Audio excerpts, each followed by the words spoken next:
10 जादू अकादमियाँ। जादू अकादमियाँ एनीम में सबसे प्यारी सेटिंग्स में से एक है। एक स्कूल जो आपका सामान्य स्कूल नहीं है, लेकिन इसमें जादू का उपयोग करने में सक्षम होने के अतिरिक्त इसकी विशिष्टता है। हमारे पास निम्न श्रेणी के पात्र भी हैं जिन्हें कम आंका जाता है, जो श्रृंखला का सबसे अच्छा हिस्सा है। आज का वीडियो 10 मैजिक एकेडमी एनीमे पर एक नज़र डालेगा जहां नायक पर हावी है।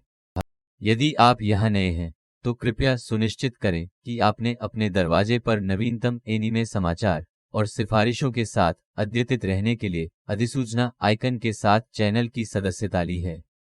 अब जबकि मैंने आप सभी को प्रतीक्षा करवा दी है, आइए वीडियो के साथ शुरू करते हैं। मैं इस सूची की शुरुआत जादुई युद्ध से करता हूं। अब मेरी बात सुने। मुझे पता है कि इस एनीमे में एक पूर्वानुमानित कथानक और जल्दबाजी के परिदृश्य और कमजोर लक्षण वर्णन हो सकते हैं जो इसके आनंद को बहुत कम कर सकते हैं।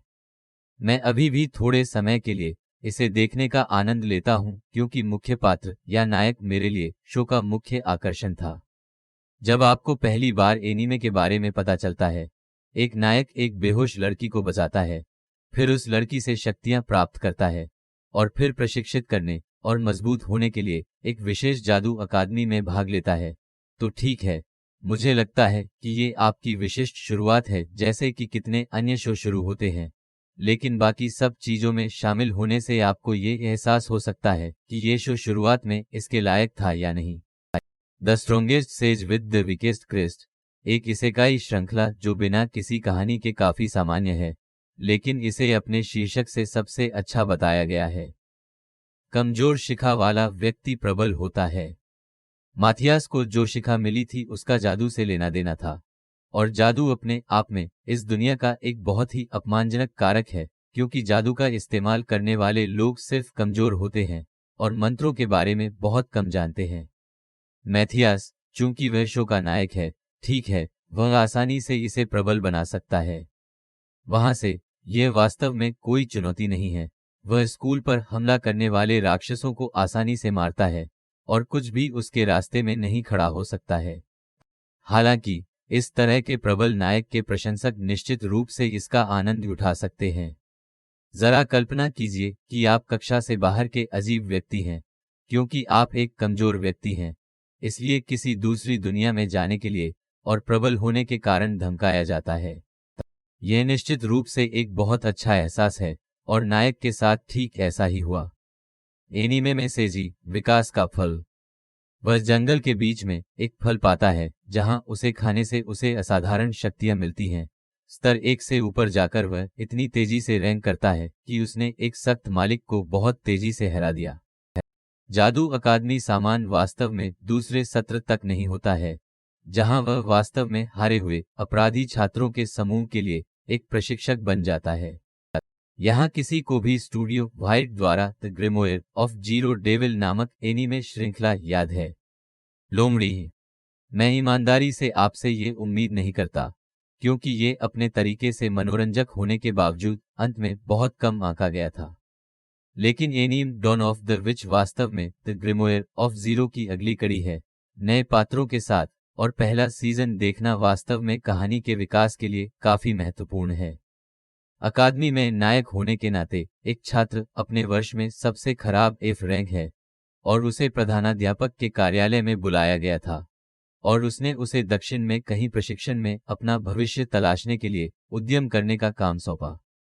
यह काफी साहसिक कार्य है जिसे आप निश्चित रूप से छोड़ना नहीं चाहेंगे। अकादमी के सबसे खराब छात्र को किसी तरह सबसे मजबूत जादूगर बनते हुए देखना। मार्शल मसल्स एंड मैजिक नामक शानदार एनीमे को देखने के बाद सच कहा जाए तो जादू की जरूरत किसे है जब आप जीत हासिल करने के लिए बस मांसपेशियों की शक्ति का उपयोग कर सकते हैं। Martial magic and muscles mash नाम के एक लड़के का अनुसरण करता है जो जादू की क्षमताओं के बिना पैदा हुआ था और तब तक छोड़ दिया गया जब तक कि उसे एक बूढ़े व्यक्ति की देखभाल में नहीं लिया गया जो उसकी रक्षा करना चाहता था और शहर के बाहरी इलाके में जंगल में रहता था जहां कोई भी मैश को परेशान नहीं करेगा। हालांकि शहर के लोग जादू के बिना लोगों से नफरत करते हैं और जब टकराव के दौरान चीजें खराब हो जाती हैं तो मैश को वास्तव में एक जादू अकादमी में शामिल होने और दिव्य दूरदर्शी बनने के लिए प्रतिस्पर्धा करने का काम सौंपा गया था। देखें कि कैसे मैश जादू के विरोधियों के खिलाफ अपनी मुट्ठी का इस्तेमाल करता है और उन मजबूत लोगों को हरा देता है जिन्होंने सोचा था कि वह उनके लिए कोई मुकाबला नहीं होगा।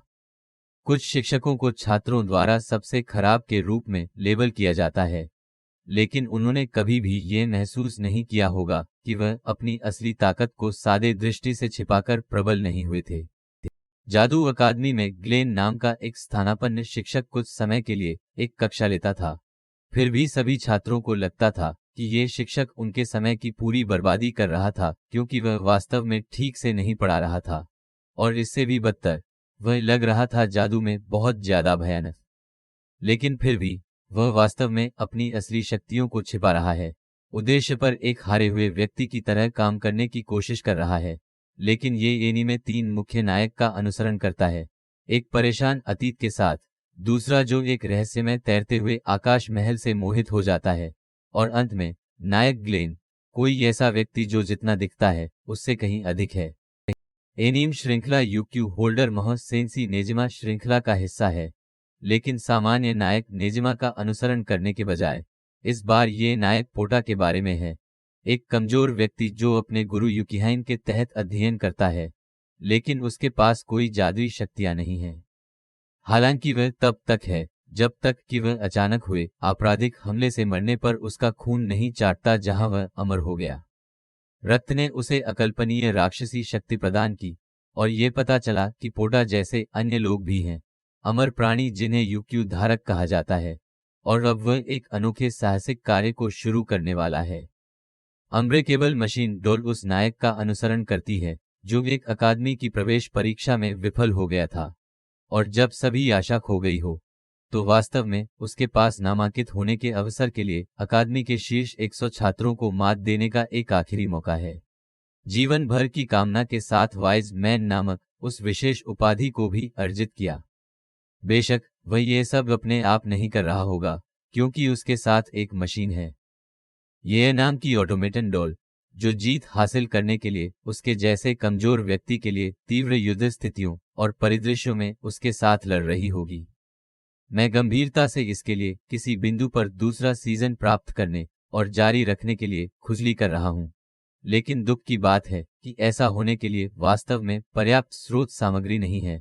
लेकिन टैलेंटलेस नाना के रूप में जानी जाने वाली ये शानदार रचना आपकी घड़ी की हकदार है। एक गुप्त संगठन ने नाना हिरागी नाम की एक महिला लड़की को एक विशेष स्कूल में जाने के लिए भेजा, जहां खतरनाक बच्चों या शक्तियों वाले छात्रों को मानवता के लिए खतरा कहा जाता है, क्योंकि अब उन्हें एक एक करके खत्म करना होगा।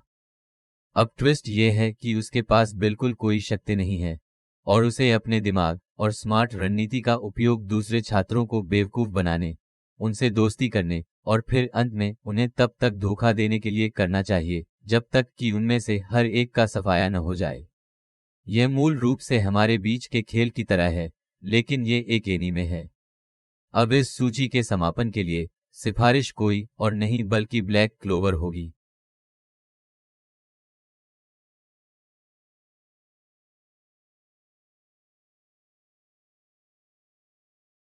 हालांकि ये श्रृंखला वास्तव में किसी भी प्रकार की अकादमी नहीं है, ये वास्तव में एक बार चुने हुए मैजिक नाइट स्क्वाड्रन में प्रवेश करने और महाकाव्य मिशन और प्रशिक्षण लेने जैसा महसूस करता है। ऐसा लगता है कि एक वर्ग सुधार करने की कोशिश कर रहा है, और आखिरकार प्रत्येक दस्ते को वास्तव में सबसे अच्छे से बुरे क्रम में रखा गया है, और ऐसा होता है कि नायक अस्टा को चुना जाता है और ब्लैक बुल्स में डाल दिया जाता है, जो कि कई लोगों की आंखों में सबसे खराब है। वैसे भी एस्टा ब्लैक क्लोवर का नायक है, और उसके पास वास्तव में पहले कोई जादू नहीं है, और वास्तव में हर एक दिन कठिन प्रशिक्षण के बावजूद, अपनी मांसपेशियों और काया का निर्माण करने के बावजूद वास्तव में अपना खुद का ग्रिमोयर प्राप्त नहीं किया। लेकिन एक दिन एक रहस्यमय ब्लैक ग्रिमोयरे उसके सामने प्रकट हुए और उसे स्वीकार कर लिया, जिसमें राक्षसी शक्ति थी और जादू टोने की क्षमता भी थी, जिससे अस्टा जादू के खिलाफ काफी शक्तिशाली हो गई। ऐसा लगता है कि आपने अभी अभी वीडियो के अंत तक पहुंचकर 10 मैजिक एकेडमी देखी है, जहां नायक पर हावी हो गया है। अगर मैं विशेष रूप से किसी भी एनीम को छोड़ने में कामयाब रहा हूं, तो मुझे लगा कि सूची में साझा करना बहुत अच्छा होगा। तो कृपया मुझे नीचे टिप्पणी अनुभाग में बताएं, क्योंकि मुझे आपकी अपनी राय सुनना अच्छा लगेगा।